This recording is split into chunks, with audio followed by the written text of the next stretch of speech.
Oh, the irony of being a survivor of a Christian cult and having been abused for 20 years by people who call themselves Christians. And here I am trying to get Christians to protect children using the Bible verses to hopefully compel them to do so. And here they are pretending like that's not in the Bible. So here we are teaching Christians to Christian. Ready? I'm going to read the whole chapter for you just so you'll have context, because I've heard the excuse, oh, he wasn't talking about Christians. He was talking about us, his little ones, the church. Isn't that beautiful? No, no, no. He was talking about children. Let me read you the words of Jesus. Allow me to read you the entire chapter of Matthew 18, just so you have some context, because I already know the arguments that's coming.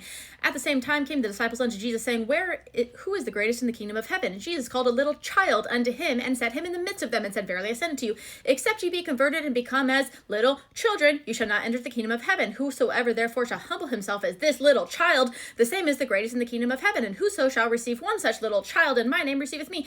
But whoso shall offend one of these little ones who believe in me, it were better for him that a millstone were hanged about his neck, and that he were drowned in the depth of the sea. Woe unto the world because of offenses, for it must needs be that offenses come, but woe unto them. Okay, you guys get the point. Ready? You realize how ironic it is, right?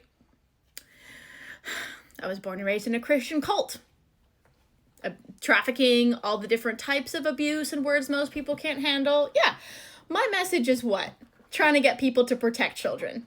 And here we are debating Christians on the merit of protecting children and whether or not Jesus talked about it in the Bible, when they try to cherry pick all these very random verses about forgiveness, but also overlooking all the verses about judging wisely and holding people accountable. And by the way, a millstone drowning, which is pretty hard to come back from. I mean, could we welcome that person back into the church after that millstone drowning experience? I don't think that's possible. So, humor me, please.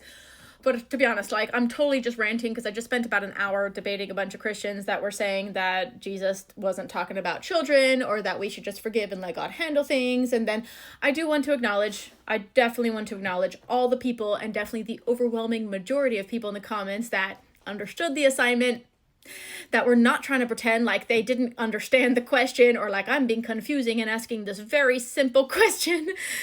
I just want to say thank you. And yes, if you sense any irritation in my voice, please understand I've been fighting this good fight from the front lines. I just want people to protect children. You know what I mean? And if I have to use their Bible to compel them, I'm willing to do that. But the irony is I'm not a Christian. And here I am quoting the words of Jesus to Christians to try to help them protect children. So anyway, to the real Christians, I'm serious here. Tag, you're it. I am not called to activate the church and get them on the front lines of protecting children.